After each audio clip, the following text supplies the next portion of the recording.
When making wampum, you're going to want to purchase a few different types of beads. I chose pony beads here. You're also going to want to have some yarn or string, scissors, and you're going to want to have a box or cardboard that you can cut some notches into to hold on to the yarn. Here, I'm just cutting out a few different sections of yarn, which will be put vertically across the box through the notches.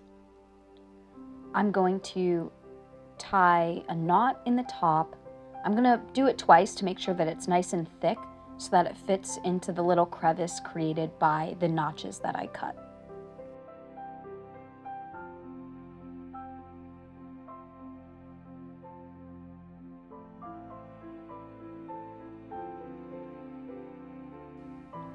Making wampum can be a great opportunity to discuss how money works, natural resources, the idea of bartering, and even historical concepts like coexistence with colonial capitalism. All of these topics can be really interesting and helps students, visitors, understand some of these concepts more deeply. Here, I'm just tying a knot in the top left-hand corner.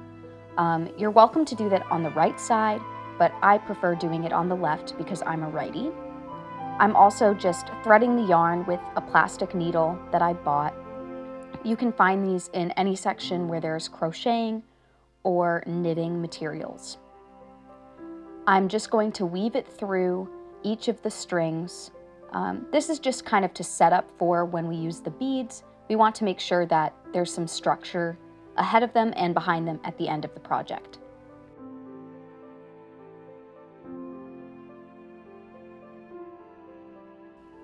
Once again, I'm going to tie another knot in the left-hand corner prior to putting any beads into the design.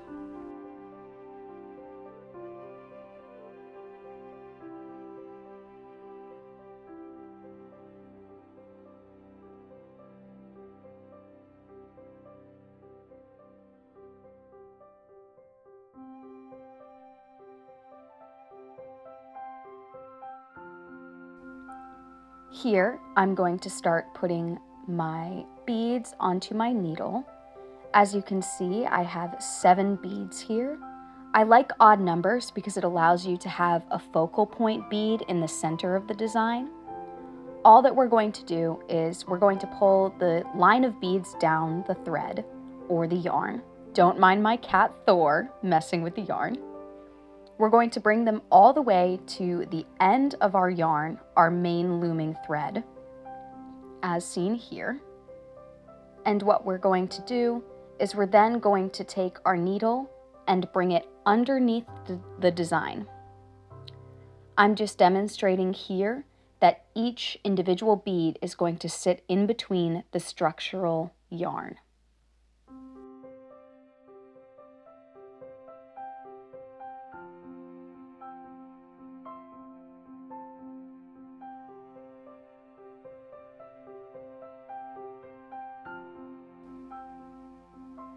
So now I'm beginning to do that process. I'm going to put the needle underneath all of the structural yarn. I'm going to pull it all through, and I'm also going to pull through my beads underneath. You'll see that it's a little tough, and sometimes the beads will snag on the yarn, so you're welcome to lift up the yarn a little bit while you're pulling so that they go through a little more smoothly.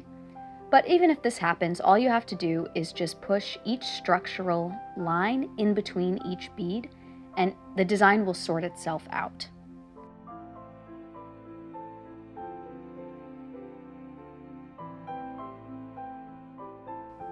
Now, all I'm going to do is put the needle through all of the beads again, but this time over top the structural yarn. You can see the blue needle above, and this is so that we're pulling the needle through the underneath side of the yarn as well as over top of the yarn. This is what keeps them in place. Many tribes constructed these beads from clams, which their shells often have white and purplish marbled tones to them. So I encourage you to use those colors if you do this activity.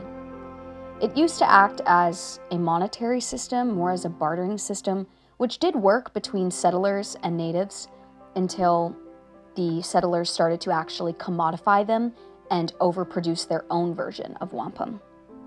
I encourage you to use this activity as an opportunity to discuss hard work, what it means to have quality craftsmanship, handiness, all of these concepts that we kind of lose with the modernization and technological society we live in.